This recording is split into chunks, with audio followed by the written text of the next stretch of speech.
দেখতে দেখতে শীত প্রায় এসেই গেল, তাই না? শীত মানেই পিঠে খাওয়ার দিন। তো অন্যান্য সময় খেতে না ভালো লাগলেও শীতের সময় দেখবে পিঠে খেতে বেশ ভালো লাগে। তো দেখো এইখানে পিঠে নিয়ে এসেছে আব্বা, এখানে পিঠে নিয়ে এসেছে, খেজুর গুড় নিয়ে এসেছে। তো যাই হোক, আর শীতের প্রথম পিঠে খাবো আজকে। আর আজকের দিনটা যদিও হচ্ছে গিয়ে বুধবার, তো তোমরা ব্লগটি পাবে কিন্তু বৃহস্পতিবার। আর যদিও এডিটিং করা একটু সময় লাগছে, ব্যস্তর কারণে এডিটিং করতে পারছি না। তো যাই হোক, আর এইদিকে দেখলে পিঠে নিলাম খাওয়ার জন্য। আর ছেলেদের আবদারে আম্মাজি আমাদের আজকে ইপ্পি বানিয়ে দেবে। তো এখানে আরও ওর কয়েকটা বন্ধুরা সকলে আছে, মানে পাড়ার ছেলে মেয়েরা একসাথে সকলে রান্না করেছে। আর আছে আমার জায়ের মেয়ে। তো যাই হোক, সকলে মিলে এখন খাচ্ছে ওরা ইপ্পি। আর আমার তো যেমন কাজ ধরো এখনও সব কাজই আছে, কোনো কিছুই কাজ এখনও করা হয়নি। আগে খেয়ে নিই সকালে, তারপরে দেখা যাবে কি করা যায় না। আর এই দিকে দেখো ছেলে বলছে আম্মা জি লুচি খাবো, আর এই দিকে ওর পাপা নিয়ে চলে এসেছে। এখানে দেখো লুচি, অবশ্যই এগুলো কিনে নিয়ে এসেছে, বাড়িতে বানাইনি, কেননা সময় লাগবে। আর ঘুগনি রান্না করার জন্য তো জানোই মটর আগে থেকে একটু ভিজিয়ে রাখলে ঘুগনিটা বেশ ভালো হয়। তো যদিও আমার আগে থেকে ভিজানো ছিল না, ওই কারণে লুচি ঘুগনি এর সামনেই পাশের দোকান থেকে দেখেছো কিনে নিয়ে চলে এসেছে। আর এখানে দেখো ছোট ছেলে অলরেডি বসেছিল, আম্মা জি আমাকে লুচি খেতে দাও, লুচির পাপা যে নিয়ে এসেছে, কোথায় রেখেছো, নিয়ে আসো। তো দেখো এইখানে ছেলেকে দিয়ে দিলাম খেতে, ও এই দিকে খাচ্ছে। আর আমি গেলাম কিন্তু ছাদে, বেশ কয়েকটা কাপড়গুলো গতকালকে কেচেছিলাম। তো এই ছোটোবেলার জন্য না কাপড়গুলো শুকোয়নি। তো একবারে যে ভিজে আছে তা না, একটু একটু ভিজে আছে, আর মানে একটু রোদ লাগলে শুকিয়ে যাবে। তো ওই কাপড়গুলোই দেখছো এখন মানে মেলে দিলাম। যে কাপড়গুলো আমার মেলা হয়ে গেল, এখন চলে যাব কিন্তু নিচে, কেননা ছোট ছেলেকে নিয়ে যাবে শ্বশুরমশাই একটু ঘুরতে। মানে প্রত্যেক দিন সকালে কিন্তু শ্বশুরমশাই নিয়ে চলে যায় আমার ছেলেকে, আমার জায়ের মেয়েকে, সকলে বাচ্চাদেরকে কিন্তু ঘুরতে নিয়ে যায়। তো দেখো এখানে ছেলেকে রেডি করিয়ে দিলাম, আর ওইদিকে শ্বশুরমশাই রেডি হয়ে গেছে নিয়ে যাবে বলে। আর দেখেছো এখানে কত বাসনগুলোকে ধুয়ে নিয়েছি, অনেকগুলোই বাসন, দেখলে এতগুলো বাসন ধুলাম, ধুয়ে পরিষ্কার করে নিয়েছিলাম অনেক আগে। তো টিফিন তো আমাদের করা হলো, ব্রেকফাস্টেতে দেখলে কি কি খেলাম আমরা সকলে মিলে। তো আর এখন দেখো রুমগুলোকে আরও একবার ভালো করে ঝাড়ু দিয়ে নেব। যদিও একবার ঝাড়ু দিয়েছিলাম সকালে, অনেক সকালে উঠে গেছিলাম। আর এই শীতের সময় জানো তো, ছোটোবেলাতে কাজ করে যেন কুলোনো যায় না, মানে কাজ ঠিক থেকেই যায় আর বেলা ঠিক চলেই যায়।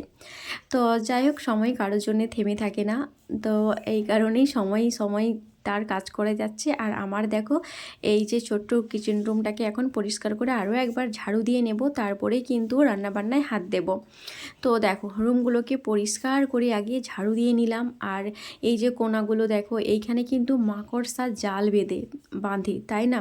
তো দেখো এই ছোট ছোট জায়গাগুলো নিয়ে কিন্তু বেশিরভাগ মাকড়সা থাকে। তো যাই হোক, আগে রুমগুলোকে পরিষ্কার করে ঝাড়ু দিয়ে নিই, তারপরে কিন্তু রান্নাবান্না করব। আর আজকে তো কাপড় কাচার কোনো ব্যাপার নেই, কেননা দেখলেই গতকালকে যে কাপড়গুলো কেচেছিলাম ওইগুলোকে রোদে দিয়ে নিলাম। আর ছোটোবেলার কারণে না যেদিনকে দেরি হয়ে যায় জামা কাপড় কাচতে, সেই দিনকে দেখবে আর জামা কাপড়গুলো শুকোয় না ঠিকঠাক, ভিজা ঠিক রয়েই যায়। তো সেই ভিজে জামা কাপড়গুলোই ছাদে দিলাম, দিয়ে নিচে এলাম। নিচে এসে দেখো সব কিন্তু আমি গুছিয়ে নিলাম। এখানে যে বাসন ছিল, বাসন হাঁড়ি মানে যা সব ছিল ওইগুলোকে সব গুছিয়ে নিলাম।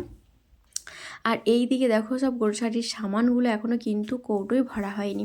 তো এইগুলোকে সব এখন কৌটোয় ভরবো। এইখানটাতে অনেকগুলোই সামান রাখা আছে, কৌটোয় এখনও ভরা হয়নি। তো যাই হোক, এইগুলোকে কৌটোয় ভরবো। আগে একটু রান্নাটা আমাকে বসিয়ে নিতে হবে, কেননা অলরেডি বেজে গেছে এখন প্রায় 8:45 মতো। তো 9টা সাড়ে 9টার মধ্যে আমাকে তো রান্নাটা একটু করে নিতেই হয়, যেহেতু তোমরা আমার ব্লগ তো দেখেই এসেছো, কেননা সকালে গরম ভাত করতে হয় আমাকে। এই দিকে তোমাদের দাদাভাই খেয়ে দোকানে যায়, আর ছেলেরা খেয়েও স্কুলে যায়। তো যাই হোক বন্ধুরা, আসসালামু আলাইকুম, কেমন আছো? আশা করি ভালো আছো। আলহামদুলিল্লাহ আমরাও না বেশ ভালো আছি আমার এই ছোট্ট সংসারকে নিয়ে। সংসারের মায়াজালে পড়ে কোনো কিছু যেন কোনো দিকে ছাড়তে পারছি না, কেননা যেদিকেই না করবে দেখবে একাকার সংসারে ঠিক তেমনই থাকে, তাই না? একটা কাজ করার পর আরও একটা মনে থাকে যে এখন কোন কাজটা করব, তাই না? তো যাই হোক, এই সংসারের মায়াজালে পড়ে সংসারটাকে খুব সুন্দরভাবে সামলিয়ে রেখেছি, আগলিয়ে রেখেছি। আর সংসারের কাজ করতে বেশ ভালো লাগে, বেশ ভালোবাসি। তো যাই হোক বন্ধুরা, এই পর্যন্ত যারা তোমরা আমার ব্লগটা দেখে এসেছো, আশা করি আর যে ব্লগটি আছে তোমরা আমার সাথেই থাকবে। তো সকলে আমার সাথে থেকো, পাশে থেকো। রান্না ওইদিকে বসানোর আগে দেখো, ওই রুমের কিন্তু এখনও কোনো কিছুই কিন্তু মানে বিছনাপত্র কোনো কিছু ওঠানো হয়নি আমার।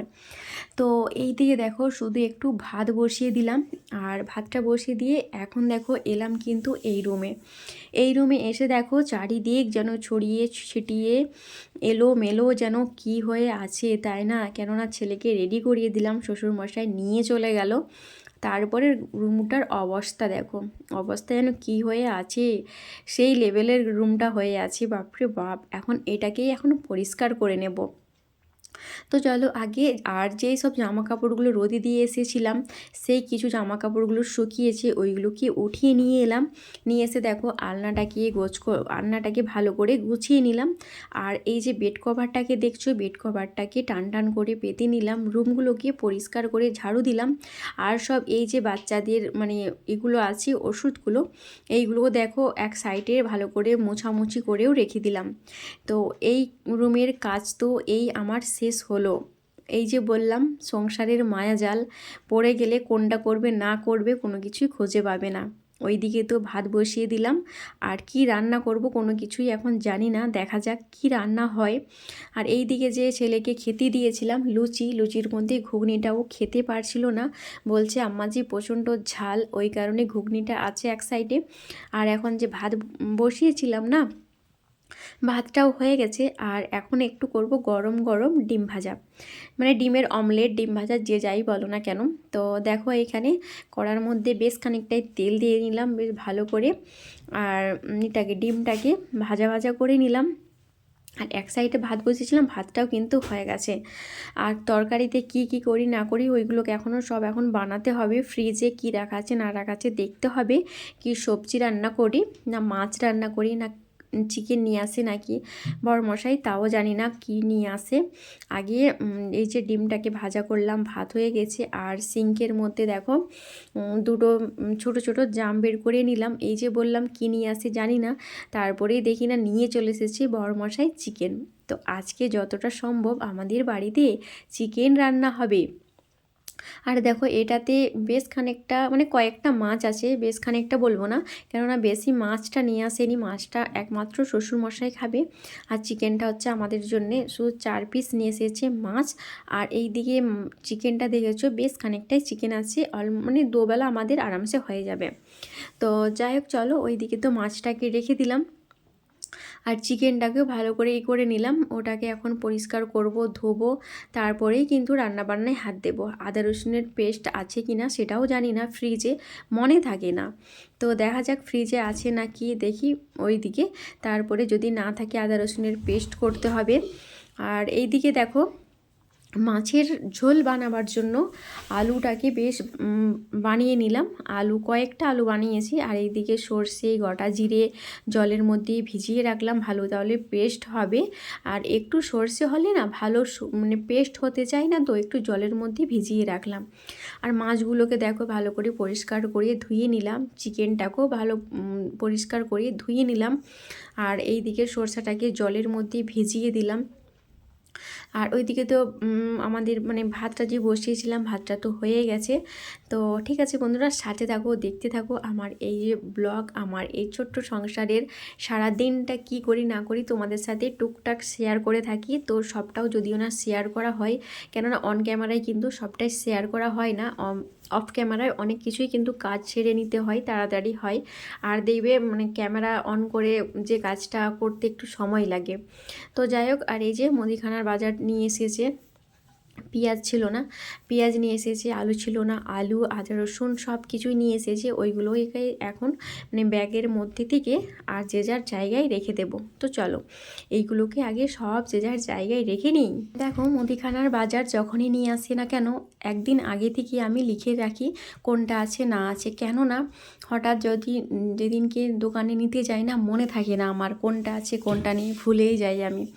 তো লিখে রেখেছিলাম, তাও দেখো এখানে কিন্তু হলুদ গুঁড়ো নেই। হলুদ গুঁড়ো আমার এখন রান্না করতে যাব, দেখি হলুদ গুঁড়ো নেই, কী আর করাই যায়। আর ছেলেরাও বাড়িতে নেই এখন, কোথায় সব খেলছে, তো কি করা যায়। তো এখন গেলাম কিন্তু জায়ের সামনে, মেয়ে জায়ের সামনে থেকে হলুদ চেয়ে নিয়ে এলাম। হলুদ না থাকলে রান্না কেমন করে হবে, তাই না? তো যতই করি না কেন ঠিক ভুলেই যাই যে কীটা নেব কোনটা না নেব। তো দেখো এখানে হলুদ চেয়ে নিয়ে এলাম জায়ের সামনের দিকে, নিয়ে এসে দেখো আর এই যে মাছটাকে রান্না করে নেব। কড়ার মধ্যে বেশ খানিকটাই তেল দিয়ে দিয়েছি, সর্ষের তেল। আর এই যে দেখছো মাছটাতে একটু লবণ একটু হলুদ ভালো করে মিশিয়ে নিয়েছি। কড়ার তেলটা বেশ ভালো করেই গরম হয়ে করে নিয়েছি। তারপরে তার মধ্যে দিয়ে দিলাম মাছগুলোকে দিয়ে বেশ এপিট ওপিট করে লাল লাল করে ভেজে নেব। তারপরেই কিন্তু রান্নাটা করব। ঠিক আছে বন্ধুরা, সাথে থাকো। এই যে মাছ রান্না করব না, মাছ রান্নায় অবশ্যই কিন্তু গরম জলটাই ব্যবহার করার চেষ্টা করবে। কেন বলো তো বন্ধুরা, গরম জলটা দিলে না মাছ রান্নার টেস্ট কিন্তু সত্যি অসাধারণ হয়। তো তার জন্যই মাছের ঝোল যে দেব জলটা, তার কারণে জলটাকে একটু বসিয়ে দিলাম গরম করার জন্যে, বেশ ভালো করে গরম করে নেব। আর এই দিকে দেখো মাছগুলোকে কড়ার মধ্যে দিয়ে দিয়েছিলাম, এপিট ওপিট করে ভালো করে লাল লাল করে ভেজে নেব। আর মাছ রান্নাতে মাস্ট কিন্তু ধনেপাতা দিতেই হবে, মাছের টেস্ট না হলে মানে আধুরা লাগে, তাই না? যদি না একটু ধনেপাতা দেওয়া হয়। আর শীতের সময় শাক সবজি ধনেপাতা যেটাই বলো না কেন সব জিনিসটাই কিন্তু অ্যাভেলেবেল, তো তাই না? আর এইদিকে দেখো মাছগুলো শ্বশুরমশাইয়ের জন্য রান্না করব। আমার শ্বশুরমশাই মানে মাছ রান্না খেতে বেশ ভালোবাসে, মাংসর থেকে মাছটা খেতে একটু পছন্দ করে, একটু ভালোবাসে। তো এই দিকে দেখছো মাছগুলো আমার অলমোস্ট ভাজা হয়ে গেছে। এইগুলোকে এখন চলো উঠিয়ে নেব। এখনও কিন্তু সর্ষে গোটা জিরে এইগুলোকে এখনও পেস্ট করা হয়নি, ওইগুলোকে এখনও পেস্ট করব। তার আগে এই যে মাছগুলোকে ভেজে উঠিয়ে নিচ্ছি, এখনও কিন্তু বেশ খানিকটাই তেল আছে কড়ার মধ্যে, একটু বেশি করেই তেলটা দিয়েছি, এই কারণেই ওই তেলের মধ্যেই কিন্তু রান্নাটাও সেরে নেব। তো দেখো মাছগুলোকে তো ভেজে উঠিয়ে নিলাম, আর তেল বেশ খানিকটাই ছিল, ওর মধ্যেই পেঁয়াজ দিয়ে দিলাম। পেঁয়াজ দিয়ে বেশ ভালো করে নাড়াচাড়া দেব, ভালো করে ব্রাউন কালারের পর্যন্ত করে নেব। তারপরে কিন্তু আলুগুলো যে বানিয়ে রেখেছিলাম ওই আলুগুলোকেই দিয়ে দেব তেলের মধ্যে, মানে পেঁয়াজটা যে দিলাম তেলের মধ্যে তার মধ্যেই দিয়ে দেব। তো দেখো এইখানে কিন্তু যেই ভাবনা সেই কাজ। দেখো কথা বলতে বলতে এইদিকে আমার তরকারিটা বেশ খানিকটা হয়ে এসেছে। তো যে প্রথমে পেঁয়াজ দিয়েছিলাম, তারপরে দিয়েছিলাম কিন্তু এই আলুগুলোকে বেশ ভালো করে ভাজা ভাজা করার পর হলুদের গুঁড়ো লঙ্কার গুঁড়ো জিরের গুঁড়ো মানে যা সব মশলাগুলো লাগে ওইগুলোকে দিয়ে নিলাম। আরও একবার কষিয়ে নিলাম, কষানোর পর টমেটো দিয়েছিলাম, টমেটো দেওয়ার পর ভালো করে আরও নাড়াচাড়া করে নিলাম। করে দেখো মাছগুলোকে যে রেখেছিলাম নাড়াচাড়া করার পর জলটা যে গরম করে রেখেছিলাম ওই জলটাকে দিয়ে নিলাম, দিয়ে ফুটে এসেছে সেই সময় কিন্তু মাছগুলোকে দিয়ে নিলাম। মাছগুলোকে দিয়ে বেশ ভালো করে কিন্তু ফুটিয়ে নিলাম। আর অবশেষে নামানোর সময় দিয়েছিলাম কিন্তু ধনেপাতা দিয়ে মাছ রান্না পুরো কমপ্লিট করে নিলাম। আর এটা হচ্ছে গিয়ে খসলা শাক চিংড়ি মাছ দিয়ে একটা চচ্চড়ি করেছি, আর কোনো কিছু করিনি। আজকে রান্নাবান্না দুপদ করেছি, তো তেমন কোনো কিছু আর করা হয়নি। একা হাতে কোনটা করবে, তাই না? মানে সময় তো চলেই যায় এই ছোটোবেলার জন্যে, কোন দিকে করবে কোনটা না করবে কোনো কিছুই ভেবে পাই না। তো যাই হোক দুপুরে খাওয়া দাওয়া করলাম, করে বাসন কুসনগুলো সব কিন্তু ধুয়ে নিয়েছিলাম। খাবার পর কিন্তু বাসনগুলো ধুয়ে নিই, কেন বলো তো, মানে রেখে দিলে না পরেক্ষণে ধুতে আর ভালো লাগে না। তো যখন খাই তখনই ধুয়ে নেওয়াটাই বেটার, তাই না? সবসময় তখনই ধুয়ে নেবার চেষ্টাটাই করি। তো যাই হোক এখন কিন্তু সন্ধে, আর সন্ধ্যের সময় দেখছো একটু ছেঁকে নিচ্ছি পাকুড়ি মুড়ি দিয়ে খাওয়ার জন্য। তো এইখানে গরম গরম বেশ পাকুড়ি ছেঁকে নিয়েছি ক্রিসপি, এখন কিন্তু মুড়ি দিয়ে খেয়ে নেব। আর ভাতগুলোকে একটু গরম করে নিলাম, এই ভাতটা দেব কিন্তু ছেলেদেরকে খেতে, তো ছেলেদেরকে খেতে দিয়ে নিলাম। আর আর এইদিকে দেখছো আমি এই যে শাড়িটা দেখছো, এই শাড়িটা হচ্ছে কি আমার বিয়ের শাড়ি।